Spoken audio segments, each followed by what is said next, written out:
Congratulations, you made it to the EXFIL. You can relax, empty your bags, and we hope you enjoy the show.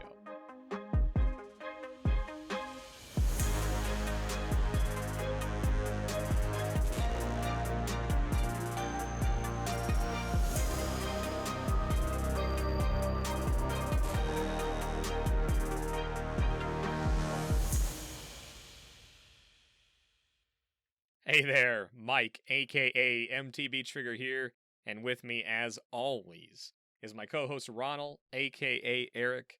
If you are brand new, welcome. This is an Escape from Tarkov podcast where we talk about all things EFT, and our goal is to get better at the game, and we hope you come along with us on that adventure. So today, we're actually going to continue our conversation from last week on the hideout and making money using the flea market, but this week we're going to get into some specifics on crafts or trades that you can use to hopefully make your ruble count a little bit better, and we're going to get into the specifics behind the numbers, what you need to do ahead of time, and things that you can do that you might be able to leverage your economy with. And then we're also going to talk about some of our wish list items and some of the things that we kind of dream about being in the game or that we've heard about that the community's talking about, and we want to talk a little bit more about that. So before we jump in, we're going to get our hideout keeping out of the way. And so first, as always, the best way to support the show is to share the podcast with a friend. Let somebody know about it, whether they're thinking about playing, whether they don't play yet and you want them to play. Let them know about the show. And second to that, if you have already told all your friends about the podcast and they're all already here, but you haven't given us a rating yet, that's an amazing thing you can do for us. It helps us reach new people. Speaking of which, we now have 140 ratings on iTunes, so thank you so much for those of you who have gone and done that. And again, I just want to make another special welcome to those of you that are joining us from Spotify and Google, as those are now updated and a lot of people are flowing in on those platforms. And we have a couple new people from just watching purely on YouTube. So welcome to you guys. The only thing that I wanted to announce other than that this week, though, was we have a brand new Sherpa in the Discord that you can reach out to for help. Whether you just have some questions you want answered or you're looking to group up in the game and get some help in game. And I'm kind of laughing because I have this weird thing, especially on my Twitch channel, when someone new comes by, I always like to say the right name or pronounce it the right way. So in my mind, this individual's name on Discord was Cake Dotavi, and I thought this was some sort of like fancy last name and some play on words or what's going on, but I always like to ask. So right before we went and recorded, I jumped in a voice channel because he was in a raid or in between raids, and I said, hey, I want to make sure I'm saying this right. Is your the second part of your name pronounced Dotavi? And he just laughed, and I was like, oh no, what did I do? And it's cake.avi, like the file extension, so I was way off. But anyway, man, thank you so much for everything you're doing in the Discord, responding to questions. I'll never forget the first time that you quoted a section. I didn't even know you could quote in Discord, and you always quote what you're responding to, which I think is really cool. So anyway, you probably recognize who I'm talking about now because he's always quoting stuff in Discord. He's the only person I've ever seen do it. Thank you for offering your services as a Sherpa. Everybody, if you're hearing this and you need some help, don't hesitate to reach out to Mr. Cake.avi. But other than that, if you're looking for me, you can find me a few days a week on Twitch at MTB Trigger. I'm also available on Twitter under the same handle, and I'm pretty much always available over Discord DMs or in the EXFIL Discord. So with that, Ronald, let these fine people know how you're doing and where they can find you. Hey, what's up, everybody? First of all, I do want to say thank you to Cake.avi for being our new Sherpa and echo all the same things that Trigger just said. We're so very happy to have you being such an active part of the EXFIL Discord community, and we're lucky to have people like you that are invested enough to help everyone around you and just make our community for Tarkov a cool and inviting place to be. So thank you very much. Super excited about that. As always, you can find me in Discord, Ronald, at the top of the list next to Trigger. Send me a DM anytime. This is really the best way to get a hold of me. I'm on Discord most of the day, just like most of everybody else, and this is the best way to get a hold of me. You can also follow me on Twitter at Ronald Gaming. And if you get a chance, please also follow the show at EXFIL Podcast as well. We have a show Twitter set up and want to have everyone follow that as well. As things grow, we're going to start to release notifications probably through the podcast, Twitter, just to make things a little bit more official and centralized. So make sure you follow that as well. One last thing, we have been asking for the past few weeks for everyone to go and check out the YouTube channel at XPMediaNow on YouTube. Trigger kind of alluded to that. We're pretty excited because we just passed our first YouTube milestone of 500 subs. And this is kind of the first milestone when you create a YouTube channel, is to reach that 500 sub point. And so we want to say thank you to everyone who's gone out, watched some content there, and subbed to it. We're now kind of pushing our second milestone, and so we haven't asked. We would like everyone to go check it out if you haven't already done so. And if you like what you see, go ahead and sub. And also comment on the videos. It really helps the YouTube algorithm extend the reach of the podcast and the content that we're creating when you comment and interact with the videos, the like, sub, and those kinds of things. Everyone always asks for that, but there's a reason, because it really helps the algorithm say, hey, we should show this to more people, and it just makes the podcast have that more reach. And so we're pretty excited to grow the YouTube, and if everyone has a chance, go do that. You know what? While I'm thinking about it on the subject of YouTube, so I thought I was one of the only people that did this, but I actually listened to podcasts multiple times. And for some reason I thought I was unique in that. But one of the most unique pieces of feedback we get is that there's a significant number of people that listen to the episodes more than once, or they go back and listen through them again.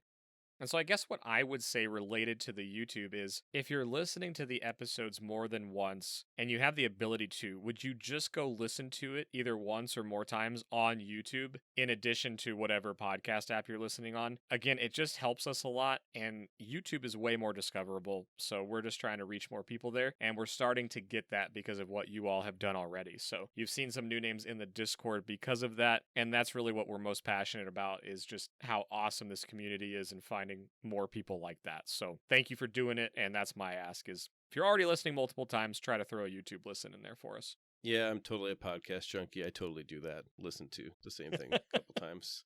What can I say? But anyways, we really appreciate everyone doing that. So moving on, Trigger, how's your week been? My week has been, well, really good, and it's also kind of short, right? Because we recorded late last week. We're recording early this week, kind of intentionally.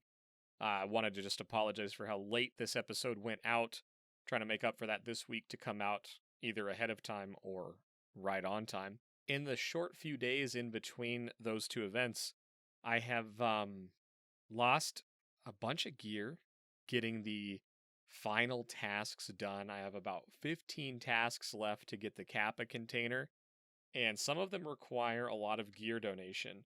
It's not in the way that you would think. On woods, I have to kill a bunch of scavs with 12 gauge shotgun. And, I went in and lost a bunch of shotguns and realized, I really need to probably use a thermal scope to just go find scavs. And then I get myself into trouble because I've got like a thermal M1A.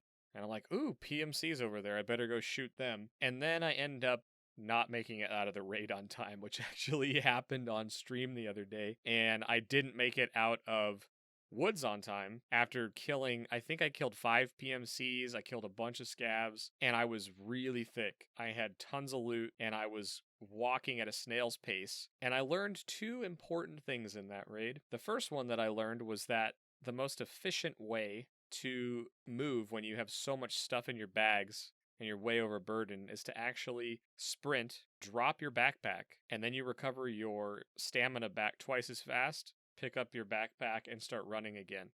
So shout out to Quispy on that one. He helped me out in chat when I was streaming. And then I still didn't make it out even with that tip because I didn't know it right away. And the other one I learned is when you're going to go missing in action, if you throw all of your equipped gear that you have insured on the ground right before the raid ends and you get kicked out forcefully, you'll get it back in insurance. And so I learned 10 seconds after losing a ton of gear that you can do that. So anyway, I donated that gear to nobody other than just turning it back into Tarkov itself. Those are the 2 things that really jumped out as far as my Tarkov gameplay went. And then other than that, I played some PUBG, jumped into the new Valorant title, as some of you saw. We'll actually get into something that I was thinking about that PUBG has, and it's not even PUBG, it's a third-party website, but we'll get into that later. And again, we'll definitely tie it back to Tarkov, but I've been playing a little bit of everything recently and having a great time in games. So that was me. How about you, man? That's awesome. Yeah, I've been working on some mid-game hideout progression.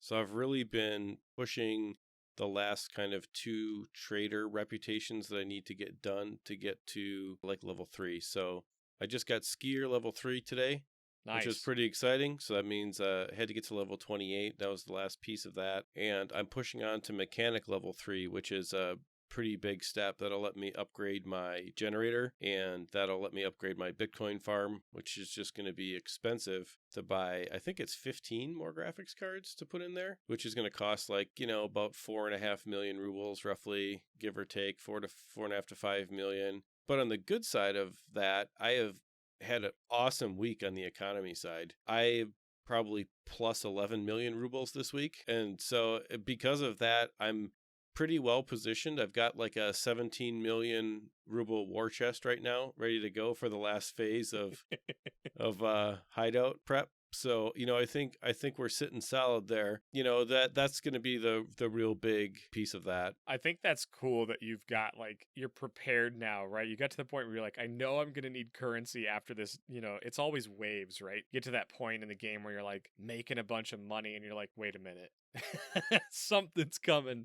And you're right, that graphics cards one is brutal. But I think you're in the like sub 10 million rubles to finish out your hideout entirely, which is a great feeling because the Bitcoin empire will stabilize you tremendously in the end game. So that's cool. That's awesome to hear, especially skier level 3 is big, and then mechanic level 3 coming up is a monster. That's a great one. Yeah, and there's one more, and I don't remember off the top of my head, that's like level 32 or 34, that's level 3. And that one is like the last really time-gated piece. That's the booze generator. And so that'll be the last big kind of piece there. So, but anyways, that's what I've been focusing on this week, and it's gone pretty well. I shifted my focus away from trying to do some tasks that were just kind of kicking my butt a little bit, and I was just donating gear, to just, okay, stick with a few things that I know how to do and do them well and effectively. So we had a lot of nighttime raids. And so last week we talked about kind of nighttime raiding, and we kind of had this impromptu long discussion about what part of the game we use it as a tool for. And so I have really started to adopt nighttime raids. I'm probably at 9 out of 10 raids I do at night, and I try to wait till it's the middle of the night. What I've noticed is that there's a lot less, I'll say, active PvP at night. And I know this sounds like weird or counterintuitive, but the way that I'm raiding, at least on Shoreline and Interchange, it's a lot easier at night. Now, Interchange at night can still be a little bit sketchy, but Shoreline at night, it's almost like free kills and free loot, because everybody goes straight to resort, and you can hit weather station, power station, the gas station, and I usually walk out with at least 9 to 10 scav kills and 2 or 3 PMC kills. And I've been using kind of a very budget NVG setup that Trigger showed me a couple weeks ago that's probably less than 75K to make. And with those, when I lose them, it's not that big of a deal. And honestly, I get a lot of them back in insurance because nobody wants them.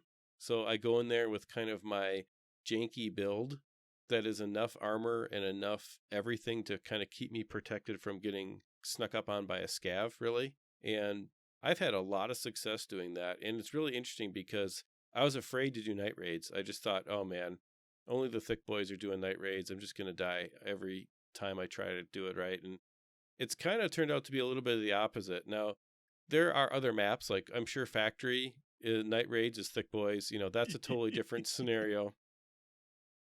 But, and I honestly, I've never tried Reserve at night. And I tried Woods once at night, and it didn't go very well. So I think that's the same problem you have at Woods in the day, is that thermals still work at night. So I think Woods is Woods at this point. But Shoreline at night, I encourage everyone to try it. Shoreline at night is something that you can really make a lot of money from, because there's lots of caches. There's lots of just safes.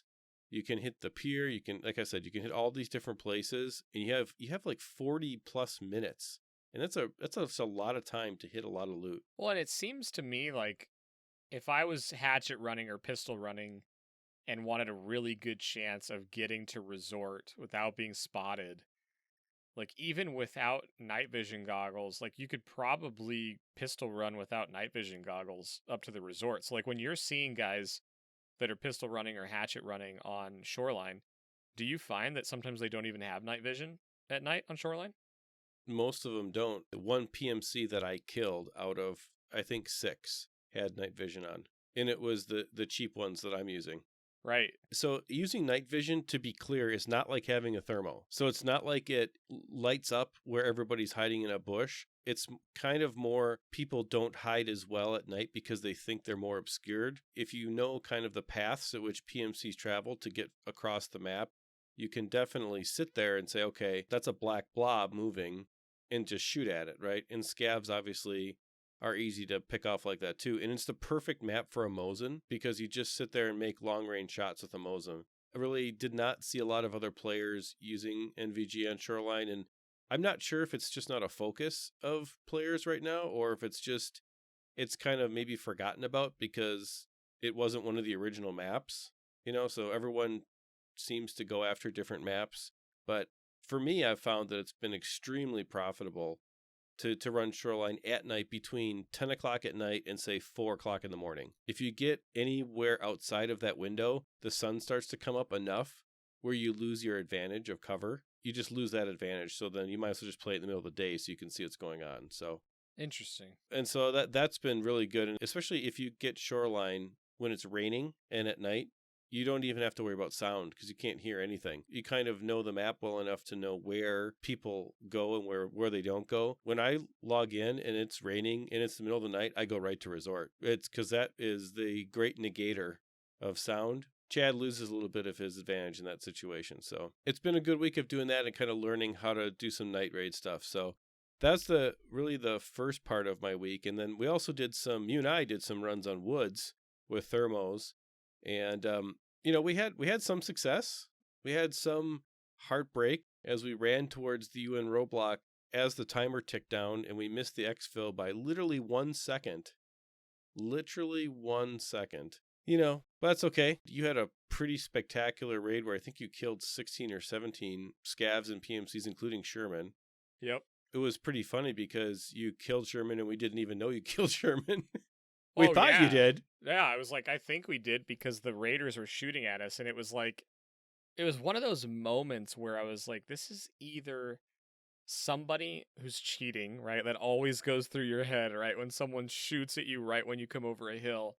And then I was like, you know what? I bet Sherman's there, and I bet these are raiders plinking at us. So we had to do this wide flank around the lumber mill, and it turned out that we had killed Sherman and a couple of his goons. We ended up getting in a bunch of PMC fights, a bunch of scav fights, and then we had to book it to the exfil, and it was just too late. It was too late. We were so close. In that raid, I ended up having probably the longest sniper shot I've ever had. We were in the lumber mill down towards, down towards the outskirts side of lumber mill.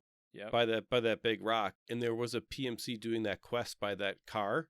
Yeah. That wrecked car.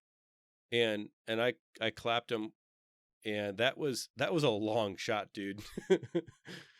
So for those of you that are familiar with the task, what he was talking about, the ambulance, I think it is, that's parked on the beach or crashed on the beach, and you have to get the blood splatter off of it for a task.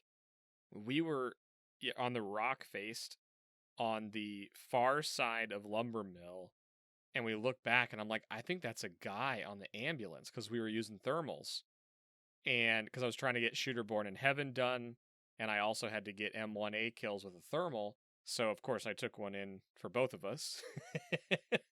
And he looks over and Ronald's like, I'm taking a shot, and he shoots and this guy just drops, and I'm like, dude, that was like a 300 plus meter shot. Yeah, that was a crazy shot. That was definitely probably one of my favorite and most memorable Tarkov kills to date, so that was pretty sweet. Beyond that, I played a little bit of WoW this week, and why that's relevant is the economy focus that we've had in Tarkov kind of got me a little bit homesick for my original game where I ruled the economy. So I went back into WoW and kind of got into the auction house a little bit, and I've been kind of reinvigorated to take over and rule the economy in Tarkov. And so I've been playing around with manipulating the economy, and we'll get into some of the trades and things like that in this episode. There's all kinds of little things that work sometimes and don't work at other times. And especially today, the day that we're recording, there was another drop from Battlestate, I guess, of some different gear. What was it? It was a weird bag, an attack rig, Yep. and a couple of the 1800 heal. Why can't I think of the name of it right now? The Grizzly. The Grizzly, yeah. You got 2 Grizzlies and then a bunch of ammo. Yeah, so it's the mechanism bag, which is the 4x4 slot, and then it has 4 2x2 slots. So it's a really neat bag, but you can't bagception it, which is the biggest problem with it. So it's kind of interesting in that it's a big bag that if you take it into raids, you'll often get it back on insurance because people don't know what to do with it unless a scav comes on it. So really interesting. Yeah, honestly, pretty worthless from my perspective. So, but anyways, what we talked about last week was how there's going to be a market flood, and then you can play the market a little bit. So I did that today with a little bit of those bags, and it didn't not make as much money because there's not as high of a demand as some of the other things that we've done in the past, but it still was another example of how go to the flea market, look for older auctions, ones that have an hour or 2 left that have been posted for 14 hours, 13 hours, and you can see what the price was before. And so you can see where the high water mark is for this deal. And then, if it's selling for low, you can buy and, make the difference minus the flea market cut. So it's something to keep in mind. You can do that with just about anything, especially when Battlestate artificially messes with the economy by giving players some kind of valuable thing along the way. So anyways, that was pretty long-winded, but that was basically what I did this week and had a pretty good time doing that. You had mentioned PUBG before. Yeah, so what I would kind of wanted to do on this episode, and for those of you that are listening, we don't quote-unquote dream a lot. We've sort of reported on what goes on Reddit and what people are thinking about there. But we've never really come out and said, like, here's what I want in the game, or here's what people in the community are talking about. And I don't think it's any secret that, I still play PUBG a fair amount. We still have the podcast for PUBG, and I play it a few days a week on stream. And then I like to check out other FPS titles as they come out, because I'm kind of an FPS Chad. It's what I do. I'm not missing anything from PUBG the game specifically. It's actually a community thing. If you're familiar or you create content or you stream PUBG or you did in the past, you may be familiar with a website named PUBG.report. It's literally the website, PUBG.report. And what it does is if you have your PUBG client linked to your Twitch account and you go live and you stream and you encounter and kill or are killed by another streamer, this website will put under your gamer tag or their gamer tag the exact clip or timestamp of when that happened. So what got really popular in the community was after you were done streaming for the day, you would go check PUBG report and see who you ran into. For one, you probably knew most of the names that you killed if it was your friends, but oftentimes you would find all of these people that were streaming that you never heard of before, and you could see their reaction. You could see your reaction. You could see if they were really toxic or if they were like, oh man, that was a sick shot, or, whatever happened. And it created a sense of community. Like, you found people that you were like, oh man, I'm never talking to that person again. But you also got in contact with people that maybe they reacted really cool, or they said really nice shot, or they killed you and they were like, oh man, that guy had great positioning, or whatever. I met some of the people that I still play PUBG with today through PUBG report because, if I'm streaming, I'm not watching other streams going on at the moment. So it created this connection point through kills and seeing how you died, seeing how you killed somebody and their reaction. It was really, really cool. And so while I was playing PUBG and after I streamed it, I just had like muscle memory. I closed my stream down and I went straight to PUBG report and I went and watched the videos of the streamers that I killed that day. And I was like, oh my gosh. My first gut reaction was, man, this would be really cool in Tarkov. But then I was sitting there thinking about it. I'm like, for one, I don't know if Tarkov has the API for this, but I came back and I was like, I don't know if this would be good for Tarkov. And I had this like real internal battle because I know how much of a community developing thing it could be. But I also look at it and say, Tarkov is so hardcore. There's something special about not knowing how you died. Or if you got just a little piece of information where you're like, I heard that shot come from 270 degrees to my left. And I don't know exactly where he was, but the next time I'm in that location, I can figure out where they were shooting me from.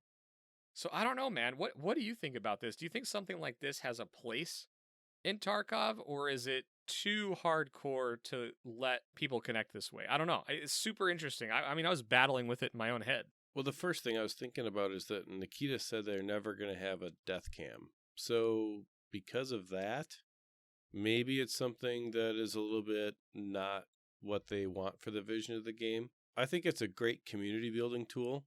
It's fun to look up someone who killed you and see if they're a streamer. And we've done that a couple times, like killed people and been killed by, and then looked them up and then gone in their Twitch channel quick and said, GG or whatever. Right. And made some friends that way. So, there definitely is a community building aspect of it. Not sure. I don't know if it would work in Tarkov or not, but it definitely works in PUBG. Yeah, and I think that's the hard part, right? Because in PUBG, it's like 100 people go in, one comes out. Or in the case of squads, it's, 25 teams go in, one squad comes out. So most people are expecting to die all the time. Whereas in Tarkov, it's feasible that everyone that goes into the raid gets out of the raid. It's not likely, but it can happen. So being able to conceal your perfect sniping spot or showing the death side of it, I can see how people wouldn't like that. But I'm looking at it and saying, like, it's not necessarily how the kill happened that is the coolest part about PUBG Report. It's actually the community side. And I guess I don't know if people would see it that way. Well, I guess part of it is like streamers are showing what they're doing anyway. So if they kill someone, like, it's on stream, you can go watch the VOD. So I guess I don't necessarily see a downside to it, because the way that PUBG Report would work is if you have your Twitch account linked to your in-game account and you weren't streaming, but you killed someone that was streaming, you would see their perspective even though they wouldn't see yours. So if you didn't stream or didn't want people to see your methods or your spots, that you actually wouldn't have to show that off. But if you're streaming, you're kind of putting it out there anyway. So I don't know, maybe it would work. Yeah, I think it'd be interesting if a FPS game could integrate something like this natively into the game and then have, some kind of deep integration with recording footage in a way that is meaningful and archivable and, easy to cut up to make content with.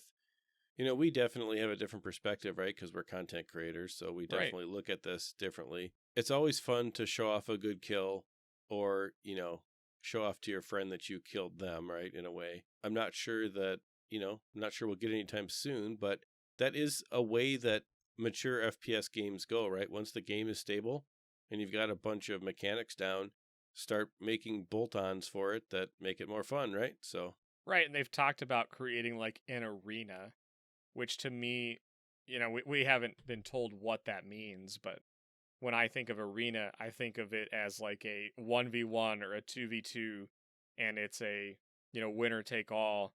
And Nikita said that that's maybe the only place they would do a death cam. And I think that's kind of content creator focused. And this is maybe a different way to look at it. So I don't know. It's just something that I love about PUBG, and it's not the game itself. It's the third-party resource. And so I don't know if there's things like this for Tarkov. Maybe it's out there already. I don't know. I don't think it is. But it would be cool to see something like that. So, yeah, I don't know. I can argue it both ways. I just think it's fascinating how that has really, like, become a staple in PUBG, and it's not part of the game. Yeah. I think, in general, if they're going to do an interface like that, they should also create, like, an add-on interface as well. Make the game have a fairly accessible API that the servers can dump out data for, what you're doing and how you've done. And that would include all kinds of things too, right? Dump your stats for your character in real time so that you could maybe create leaderboards or create different kinds of competitions for different maps for different things. And so I think that that is definitely there's a place for all of that kind of thing, whether it's making clips of playing to show off something, or whether it's creating a stream of data that you can do to also turn that into some kind of way to show off how awesome you are. Also too, then you've got a data feed that you can take from a programmer perspective and turn it into add-ons to make the in-game economy go easier. Now, I'm obviously partial to this. I want this. I want a reliable way to take care of the flea market without having to log into the game. I mean, in Ronald's perfect world, I would have an app that I could download that I could buy and sell things with on my phone, while in between, also maintain my hideout, while in between play sessions, right? Make sure that I keep my stuff building and I keep everything kind of moving along. And I think that the game is definitely going to need something like that in the long run. I'm not sure if we're going to get that again in the short term. There's a lot of things that they have to do, practically speaking, in the short term. They don't want to put more load on the servers than they already have. And add-ons can put a lot of load on a server. If you have an API that's going to dump a lot of data kind of in real time, that's going to be, put a huge load on the server. And so I think we're going to see add-ons eventually, maybe not for a while, but it's probably something that'll come. Yeah, and I guess as you were talking about that, I'm sitting here thinking about the flea market and how I was a total auction house junkie on WoW. And it's like, there's really no reason not to, right? Is the way I'm looking at it because I want it. I think the challenge with add-ons is that if you open up the API that way, it allows for like overlay type stuff. And so I think Tarkov would have this really hard time like saying, yeah, no overlay anything while in game. And maybe it could be a stat dump after the raid was over. But maybe that's the reason that they couldn't do something like this, because while it's an MMO and add-ons are very common to MMOs, the FPS and PvP always on nature of Tarkov, I think it might be a slippery slope of what you allow from an overlay perspective or an add-on. Yeah, that's a good point. You could possibly address that, though, by locking the interface when you're playing in a raid and just changing the interface outside of raid to be customizable. So, change your flea market interface to be customizable to some kind of mass sorting add-on or something like that. Although I got to give them props. I mean, the in-game interface for the flea market's not bad. There's just no way to do any customizable database searching or retention of pricing or, kind of tracking of things that you can do in other large MMOs. And because of that, you have to do it outside of it manually, which is a lot of work, which is probably honestly good for the in-game economy, because as soon as you automate some of those things, then everything starts to get manipulated pretty fast. Yeah. Which is partially why I want it. Right. It's good for the flea market and auction house junkies, but for the average player, I guess I don't know that it really affects anything, right? Because when you go to the flea market, you look at the price, you make your snapshot decision of what to do, and you sell it. But I do think that while the interface on the flea market is really good, it's just simple little things. Like, again, we're dreaming right now. Our main topic on our show notes is wishlist, right? And I'm sitting here dreaming like, I just wish I could save a couple filters on the flea market. I wish I could just save, have a few different ones. Like if I am building guns, I wish I could just have a couple filters that I could push, and it would be, traders only, barters only, and, certain items, or, I'm looking for functional items or non-functional, and I could save those rather than having to reset up all my filters every time I build a gun and then I got to go buy something or sell something. So it is really good for just being base game level, but compared to other MMOs that are a little more fleshed out in this area, it's not super advanced. And I think it's okay. I just look at it and say, man, there's a huge opportunity here to make this something really, really cool because of just how awesome the traders and the hideout and finding stuff in raid and how all of that interacts, how, they update pricing all the time based on demand. So, like, price fixing and price setting is already challenging in this game because the traders are oftentimes setting the floor on stuff, which, again, World of Warcraft doesn't do that. And that's probably the biggest fleshed out auction house API add on everything. But I don't know. There's just an opportunity here, I think. I'm not blinded by the fact that I have a different lens on this and would love to see more fleshing out of the flea market. So actually, one other thing that I've been thinking about is, wouldn't it be cool to have a way to share gun presets? Because when we get into wanting to share guns with our friends, you got to take a screenshot, or you got to write down a long list of stuff, or all kinds of different things. And it just is really kind of clunky and inconvenient for sharing. But imagine this. Imagine sending like a mail to an in-game friend with a gun preset. And all they do is click on it, and then it opens in their preset editor. I think that that's something they could do probably relatively easily, because it's basically a gun preset is nothing more than a buying filter on the flea market. And if you could send that back and forth, that would be awesome. Stuff like that is related to guns, because of how complicated the guns are to make to get the desired kind of effects, and especially for doing like gunsmith tasks and things like that. There are ways that you could possibly send that information between friends, and I think that would be a huge, huge plus. Yeah, and like that, I've never even thought about that. I'm thinking to like Hearthstone, okay? And I know we're looking at different games right now and picking and plucking everything we love, but I look at a game like Hearthstone. I don't play that a ton. It's mostly a mobile game for me, but every now and then I'll get a wild hair for a week or two and dig in. Well, I'm not going to dig into the point where I go build a deck of Hearthstone cards and like refine it over and over and over to try to figure out the best way to do it. I'm more of a collector in that game, and I like to jump in and out. So for me, I like to go to an external website, download a deck, see what cards I'm missing, decide to craft them, decide to not, replace a couple, and then you can literally copy paste a formula from an external website. And then if you click back into Hearthstone, it says, hey, do you want to build the deck from your copy and paste? You hit yes, and it literally builds the deck for you. And this is kind of the same thing with the gun builds, that I don't think everybody wants or has the time to figure out gun builds. And it would be so cool if someone was like, hey, brand new to the game, what's a good gun that I can use in the beginning? And imagine if you just had a community, like a podcast community that likes to help people. and they had a list of guns for different spots in the games, or meme guns, or whatever you wanted. Like, now I changed my mind. This is what I want now. I want what you just talked about. I want the ability to share gun builds.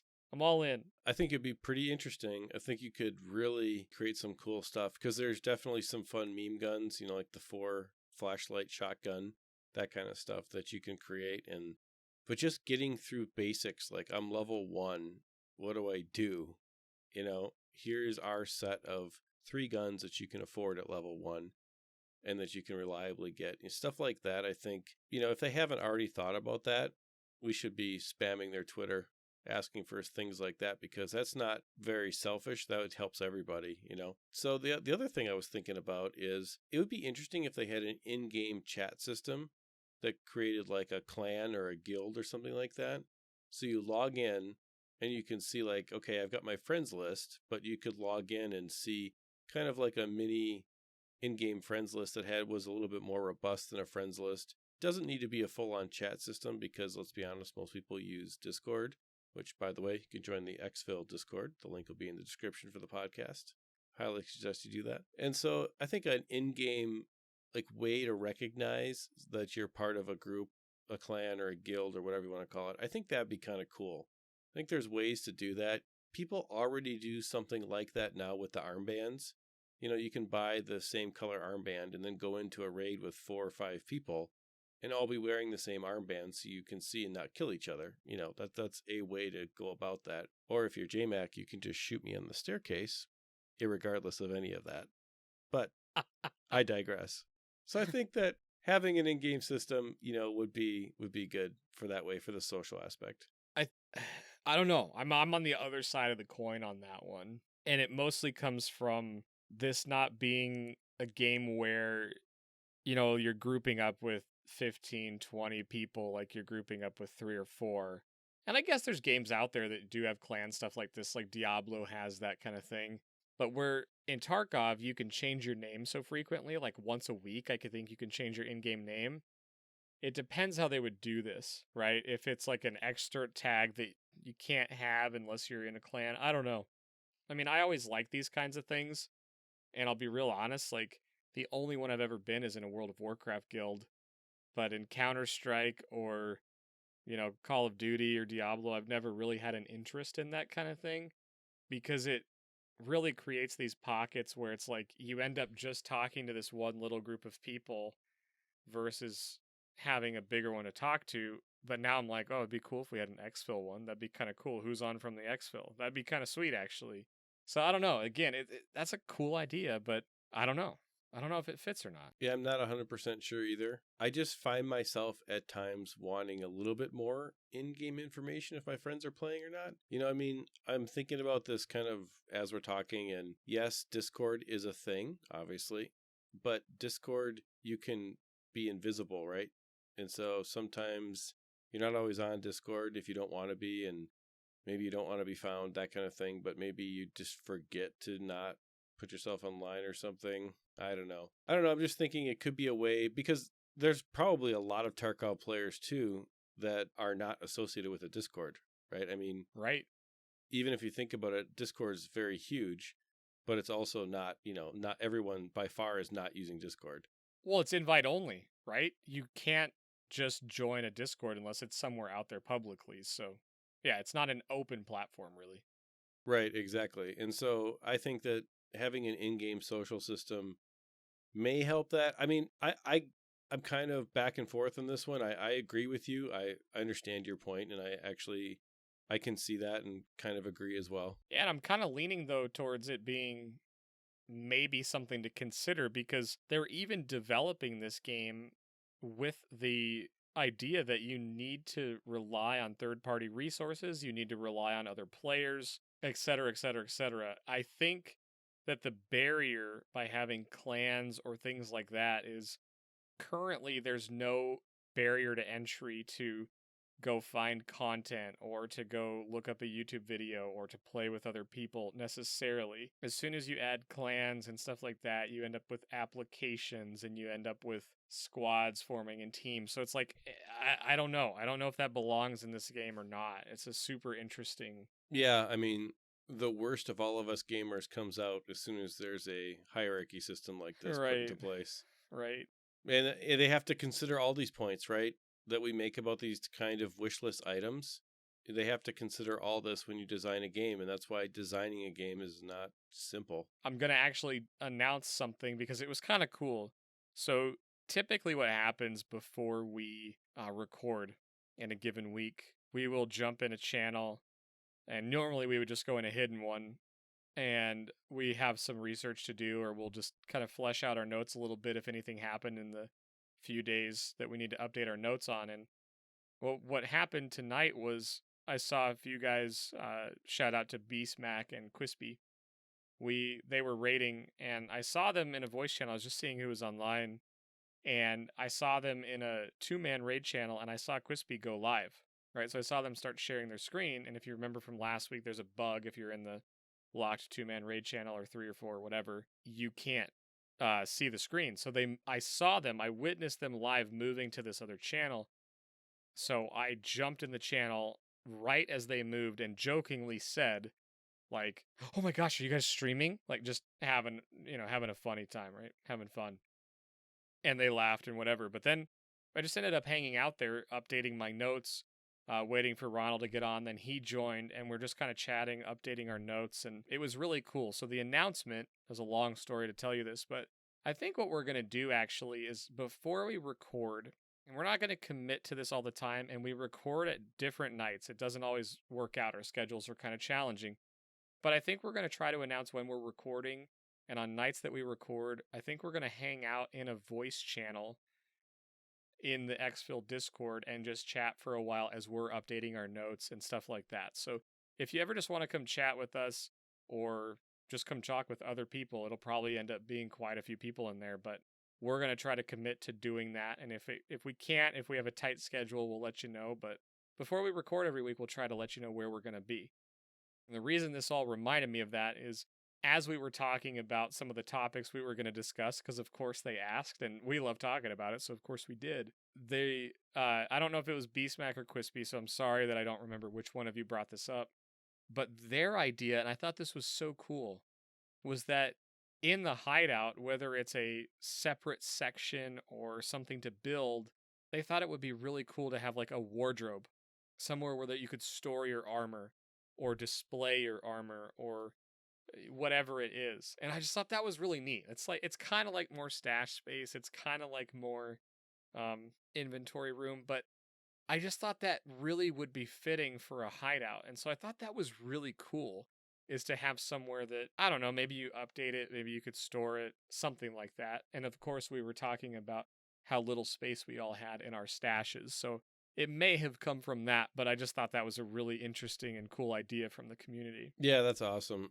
That's one of the things I like about our community in general, is that we can pop into a channel, any channel at random, and there's people in there just hanging out and having a good time. Agreed. I guess with that, guys, like this is kind of our wish list. So if there's something that's either from another game or it's just something that you're really passionate about that you would like to see in Tarkov, let us know. Like, put it in the Discord. Let's talk about it, because we haven't dreamed a whole lot on the show, and we do some of this in Discord. But if you're like, hey, I want to see this in the game, here's why, let's discuss it. Let's see what we think. You know, I don't know if anyone's going to hear this and decide to do something on it, but it's sure fun to dream a little bit. So let us know what you're thinking. Put that in the Discord. Absolutely. There are so many different things and different directions that Battlestate could take the game. And I think it's just cool to keep trying to push the envelope. And if you get a chance, Battlestate's one of those really cool companies that actually listens to the players that are playing their game, which is very rare, actually, if you think about it in the game design space. And so if you get a chance and you have a great idea, tweet it directly to @Battlestate. And who knows? They may pick it up. There's been major game changes made over the development life cycle of Tarkov, and it's all because people have said, hey, I tweeted my idea, and then a bunch of other people retweeted it and kind of got on the bandwagon. So don't be afraid to do that. And I might tweet at them that I want an auction house add-on. You should. Well, and speaking of the auction house, I do want to do a little bit of specific money-making conversation, kind of as our strategy talk tonight. And what I want to do is, just on the heels of our kind of flea market overview last week, I want to talk about some specific things that, depending where you're at in your hideout or your reputations, I want to talk about these because I want to give people something to look forward to if you're newer in the game or if you're approaching these. I want you to know about them. And I will say this up front. At the time of the podcast, these are the numbers. They change all the time. They may work better tomorrow. They may not work. You could break down in a spreadsheet or however the profitability of any trade or any hideout craft in the same way that we're about to do. But we want to bring up a couple that are really consistent or have big profit margins and don't require a ton of end game stuff. But I just wanted to give that qualifier up front, as these are ones I think you should be looking at once you get to the points where you can. So the first one I want to look at is the magazine case craft from the lavatory. Okay? In this craft, there's a couple things about it, and we mentioned this one specifically on last week's episode because of the fuel canisters that you can use in your generator, and then you can also take the empty ones and use them in this craft. So to break this down, it takes 2 expeditionary fuel tanks, the blue fuel canisters. It takes 1 metal cutting scissor, takes 3 bolts, and 3 screw nuts. So I went and looked right before we recorded, and I'll say this, traditionally, this trade has always been profitable. If you just went and bought the materials on the flea market, went to your hideout, and then crafted it, you could flip it for money just immediately. But for the first time that I've checked, it actually isn't profitable right now, but it usually is. And part of the reason is the fuel tanks are going for 90,000 rubles right now, and you need 2 of them. Metal cutting scissors are going for 56,000 right now, and you need 1 of those. And it's normally about 40,000. Fuel tanks have been as low as 60,000 recently. And then you need 3 of each bolts and screws, and those are up to 16,000 and 15,000 respectively. And those can be as low as 10 or 11,000. So everything went up a little bit. And the reason we bring this one up is because Therapist will pay 318,000 rubles for a magazine case. Now, right now, if you just went and bought all this on the flea market, right now, as I'm talking, it'd be 329,000, so it's not profitable. And the reason we picked this one specifically is normally it's profitable, and it's profitable by selling it to Therapist, which removes the flea market cut. You're not going to lose anything from the fee. So anyway, I thought it was really interesting that I usually just make this all the time, not even thinking about it, and it's not profitable right now. So is this one that you actually do, Eric? Yeah, so this is one that everybody can do. You can do this as soon as you start getting your hideout leveled. This is really kind of that first trade and create in your hideout where you start to make money. And so right now, the blue fuel cans are definitely getting to be too expensive on the flea market. And so the way that you can get around this right now is to make the blue fuel cans. You can do them the same thing in the lavatory. You need 8 crickets, which is the orange lighters, and you need 6 zippos, which is the teal lighters. A lot of those can be found just scavving.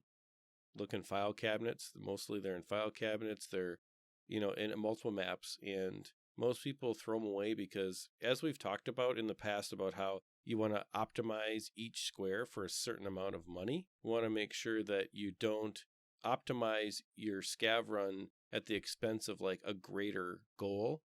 And so I always think about crickets and zippos, even though in and of themselves for the 1-for-1 slot that they take up, they're not the most profitable thing. I still take them out with me because I know that I'm going to need them to craft fuel tanks, which I burn in my generator and then I put them on down the assembly line and turn them into magazine cases. So this is a really great trade. And I think it's early on because it teaches you kind of the efficiency of scavving to create something, using the item that you create in your hideout, and then taking the used up item and turning it into something that you can flip for money. Right. And it's fundamental in that regard. And the funny part is the reason we talk about checking the prices and making sure you're doing your homework on it before you pull the trigger. I put these notes together a little over an hour ago, and I just went and checked. And the fuel tanks are down to 81,000. Which takes 18,000 off the price, which makes it profitable right there. But metal cutting scissors from when I did this went down 5,000, bolts went down to 12,000, screw nuts went down to 13,000. So the difference in an hour on the flea market went from this being negative 11,900 in the red to pretty significantly in the green. And I'm not going to do the hard math here, but it's probably now 30 or 40,000 profit just in that swing of time. So it's always worth checking on this, but typically this is one you can do really without question. But tonight was the first time it wasn't profitable when I looked at it, but just in the time that I wrote these notes, it has now become profitable again. Yeah, it's important because you can lose track of when you're buying multiple different pieces to make a trade or to make something in your hideout. It's easy to lose track of how much each one of those different things costs, right? So, that you talk about like 90,000 versus 81,000. That's an easy one to just know what it costs. But if you're looking at bolts and they cost 16,000 versus 14,000 or 12,000, you're not going to think about that as much, but it all adds up and all makes a difference. And so I think one of the big things to keep in mind when you're kind of getting to that next level of advanced economy where you really start to take advantage of the hideout system and the flea market system at this different kind of level, other than just scabbing for something and selling it all the time. Keep in mind what you're buying, why you're buying it, and how it's going to fit into your plan for crafting, for sure. Yeah, and while we're talking about crafting and flea market, as we get into more of these trades, I did want to talk about something that's really critical, especially to the flea market, and especially when trading high dollar or high ruble items. And one of the things you get with your intelligence center level 3 is you get a reduction of 30% on your flea market cut or on the flea market deposit rate. So the reason I bring that up is because the next couple trades that I'm going to talk about specifically are required loyalty level 3 with Jaeger and Mechanic. And Ronald's got a couple other ones we're going to talk about. But I just wanted to bring that up, that if you're trying to see what the flea market cut is and you don't have the traders quite leveled up yet, or you don't have your intelligence center leveled up, you're actually going to end up not seeing the true value of the trade when you can actually do it. So I wanted to make that little announcement first because it's really important, especially on this first one. So the one that I want to bring up first is the weapons case trade. So this is from Mechanic, which you have to be loyalty level 3 with him, which requires you to be level 30 with 1.6 million rubles spent, and you have to have 0.3 reputation with him. So I'm going to break down the numbers for you really quick. And so what you need 8 electric motors, 15 wires, 4 broken LCDs, and 1 phased array. Now, the reason this trade I think is so fundamental, and if you don't take anything else out of this episode, once you have your intelligence center leveled up, this trade is one that I generally do on cooldown because I've never seen it unprofitable. And right now, if you were to go buy all of those on the flea market, electric motors at roughly 52,000, wires at 11,000, broken LCD at 26,000, and a phased array at 150,000, you're going to put 835,000 in. You're going to have a flea market take of about 40,000, which puts you at 265,000 pre-fee profit because they sell for about 1.1 million. And so even after the fee, you're coming out with 227,000 rubles for just buying the items on the flea market, trading them to Mechanic, and then selling the weapons case back on the flea market. And this one is easy to scav the parts for. I mean, motors you can find all day long, wires. Phased arrays, probably not so much, probably buy one of those. But wires and broken LCD and motors, that's easy to scav for those parts. Yeah, and so again, just as a final summary, it's 835,000 to buy all of that stuff off the flea market. 1.1 million is what a weapon case sells for right now. And Ronald brings up just the wonderful point of these things you will often have if you just collect stuff and throw it in a scav junk box. You come across this stuff all the time. And it's just further digs into the point we've been making the last few weeks that if you pay attention to why items are valuable, which oftentimes is trading and crafts, you're going to have a different perception on why you would pick them up. You know, so you're like, oh man, if I pick up these 6 wires that I found in Ollie running through interchange, that's going to reduce my trade for a weapons case. So again, it's not that you have to go buy all of these on the flea market. Yeah, if you came across a phased array from a drop event, or you found a couple broken LCDs, like it's just reducing the amount that you have to buy. And so it's just a really cool thing you can do. And again, this is just one I've always found to be profitable no matter what time of the day or when. And it's, again, for me, I tried all of these right before the show. And before the show, I made 227,000 rubles just for buying a bunch of items and turning them into a weapons case. Another one that we like to talk about is one that's pretty much available to everybody right away.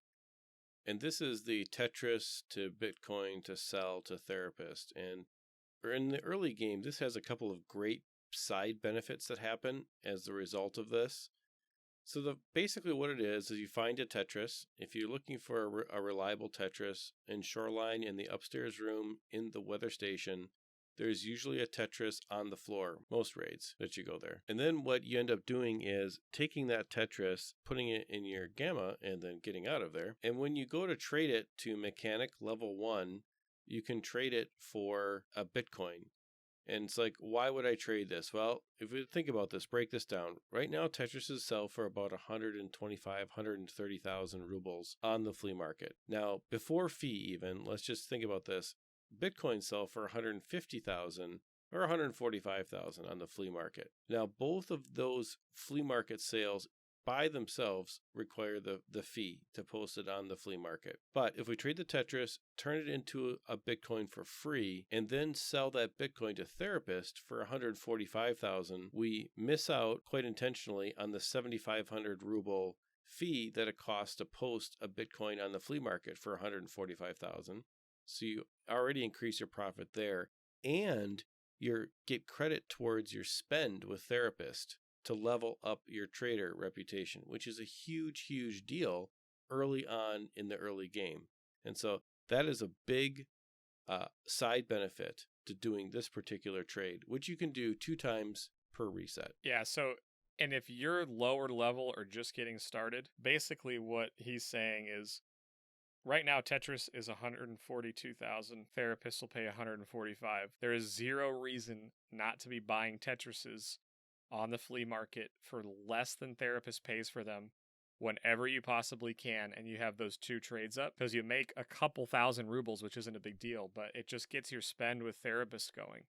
So this isn't going to work early on in any wipe, but where we're at now, mid to late wipe, whatever your speculation is, this is very easy to do, and it can help you out with Therapist a lot. It's a great point. I forgot about this one. It's great. Yep, there's a couple of these that you can do. One of them is buying, I believe it's Burkitts, and selling them to, is it Jaeger? Or Skier, maybe. Yeah. Yeah, one of the two. But you can cheese them by buying Burkitts on the auction house or flea market and selling them. You know, there's a couple of these along the way where basically you don't end up losing much along the path of buying and selling. Like the delta between the two is not very large. So keep that in mind as you need to get these different marks and points for rubles to get the trader reputation up. The next one is probably the most notorious trader to get rep up, but the next 2 that I wanted to talk about really quick are from Jaeger, and they're from Loyalty Level 3 Jaeger, which requires you to have unlocked him through tasks. You have to be level 22, 1.5 million rubles in spend, and you have to have his rep at 0.35. And the 0.35 rep with Jaeger is probably the hardest part of that, but he has 2 trades, and the first one is the small sick case, which is effectively the documents case on steroids, which allows you to put currency, dog tags, folders of intelligence inside the sick case, which is a 2-slot container inside your secure container, which is why it's so sought after. Now, it sells for 1.93 million, so 1,930,000 on the flea market. It requires 10 paracord, 15 duct tape, 10 insulating tape, 12 nails, totaling 1.5 million roughly. And then it's got a pretty hefty fee as well. It's got a 800,000 fee. It is 80,000. I'm reading these numbers and they're big. So the pre-fee profit is 424,000 on this, and post-fee is 348,000 profit. I did this one right before, and it was a little off because I actually had a couple paracord in my stash, but I made a little more than this because paracord was under 100,000 at the time. And so if you're using the numbers that I'm giving you, and I can post pictures of these spreadsheets in the Discord, but on this one I had the 10 paracords at 100,000, the 15 duct tape at 7,000, the 10 insulating tapes at 11,000, and then the 12 nails at 25,000. So again, if you just went and bought these off the flea market, didn't have any of them in your stash, and you have Jaeger at level 3, you're looking at roughly 350,000 rubles just for buying it, trading it to Jaeger, and then selling it. Now again, you need to check all of this stuff. I use a spreadsheet. I will go look at a sick case, see what it's selling for, plug the numbers in, and then I go look up paracord, duct tape, insulating tape, and nails, and I type in the price that they're selling for not the lowest price that you see on the flea market. I look for like what the consistent price is that I think I could buy that amount for. So if I see paracord selling it, one of them's up for 90,000 and then there's like 10 of them for 105,000. I'm going to use the 105,000 number in my spreadsheet because I don't want to lose money. But anyway, I do this every time, and this is another one of those ones that once you have access to the trade, it's almost always profitable to do it with the sick case and the next one I'm going to tell you. Before you start buying the items, make sure you check to see how many of these are in stock with Jaeger. And the way you do that is you go to Jaeger or any of the traders. You hit the barter items, which is the little infinity wheel that Eric told you about last week on the right-hand context menus within his screen. And then on the bottom right of the item, it will tell you a number. So right now I'm looking at it, and in the top left, it says little arrows back and forth, 47. That means you have 47 items to collect to trade for the sick case. And in the bottom right, it says 1,861. And if I refresh it, it's now 1,860. So that's how many left he has available to trade.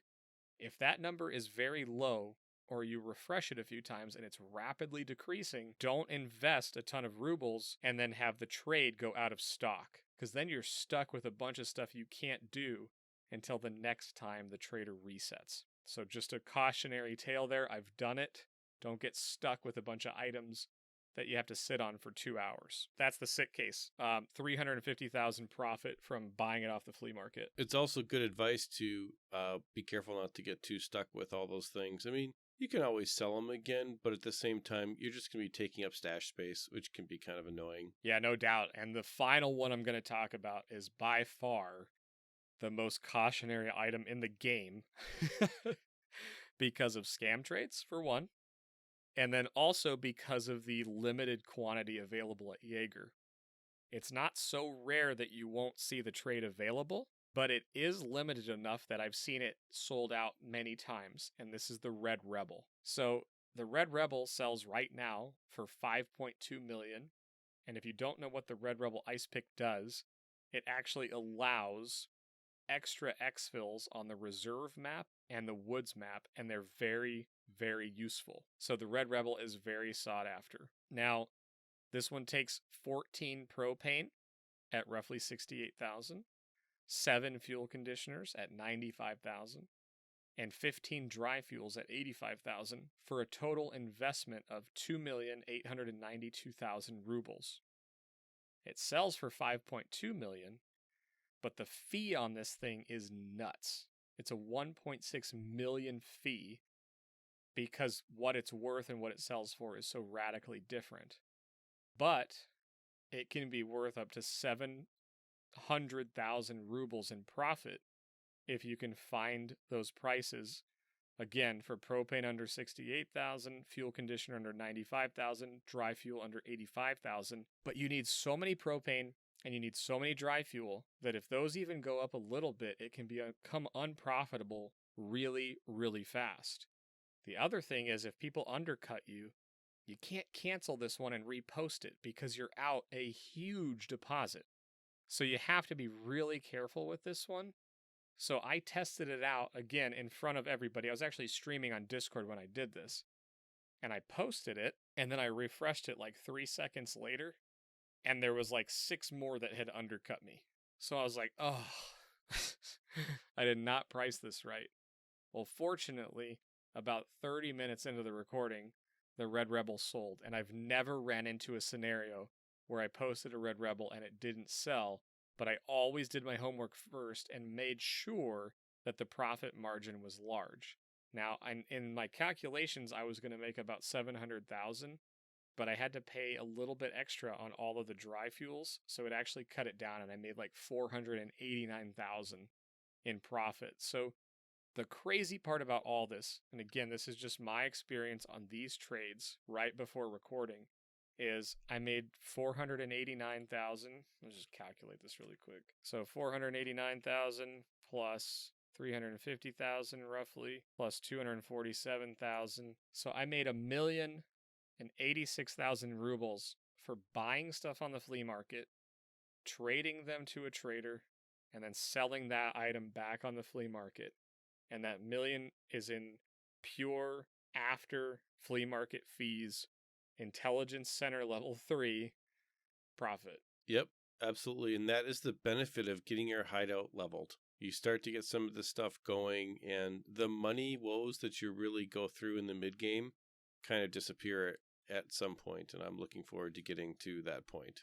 And I'll say this, there was a point when I got access to these trades and I had enough currency that I wasn't worried about the item selling very quickly, that I was doing these on every single trader reset, right? So I was selling sick cases like crazy. I was selling weapon cases like crazy. And the side benefit of that is when you're selling those on the flea market, you get your flea market reputation up really fast. I just unlocked my 7th slot, so I can actually post 7 different auctions on the flea market, which is super handy. It's not super beneficial, but it's nice to have. So again, mostly this is just stuff to look forward to. And if you're new or you're kind of early to mid stages and you're not really approaching level 30 yet, don't worry, you'll get there. Part of the reason I'm doing this is I know that Eric is right there. And I know he's got his eye on these, like, I need access. And he's already got the currency because he's good at this anyway, to take full advantage of them right when he gets them unlocked. So it's something to look forward to. Do your research on it. If you got questions, asked. But I really just wanted to put this out there because it's a great way to spend a little time learning markets and learning what's profitable. These are 4 or 5 trades that we told you about out of, I mean, for crying out loud, there's hundreds of trades in the game. So you can look up the cost of anything that goes into a trade or a craft and figure out if it's going to be profitable. So I would encourage you to do it. These are the ones that some people told me about or I found myself, and I've had good luck selling them. I've never had one of these come back if I priced it correctly. And typically, I will price these as the lowest priced item on the flea market right when I'm selling it. And again, it can get undercut, but usually it will sell pretty darn quickly.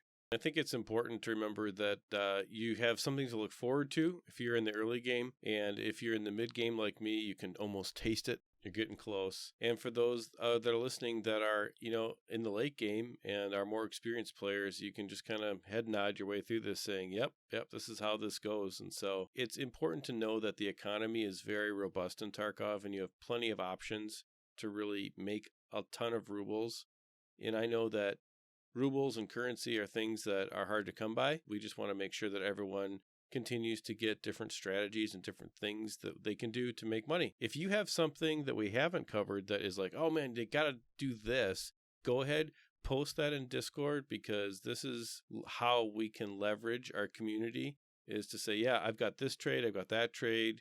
And the game is so big that you really don't ruin anything by sharing it with our group of people. So go ahead, post that in Discord. Looking forward to seeing all of that kind of stuff. So, Trigger, you have anything else for today? I don't, man. I just gave away all of my money-making secrets, so I hope they stay profitable when everyone starts doing it. It'll be just fine. There's so many people, and that is actually a good point about the flea market system in Tarkov, is that it appears to be game-wide, or at least very large clusters of servers, which is actually very healthy. It keeps the economy relatively stable. So, well, if you've made it this far, we thank you for listening, and we're starting to see our green bar come up across the screen. It's definitely the countdown timer has started.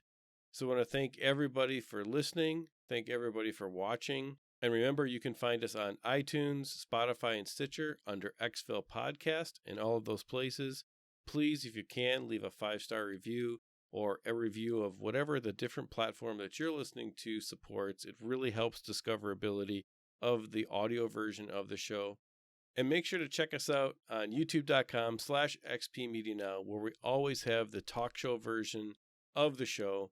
And you can leave a comment or a like and a subscribe there. And it really helps YouTube spread the podcast around and increases discoverability. We appreciate each and every one of you that have done that up to this point. So that's it for us. We hope everyone has a great week in Tarkov. And remember to scav often.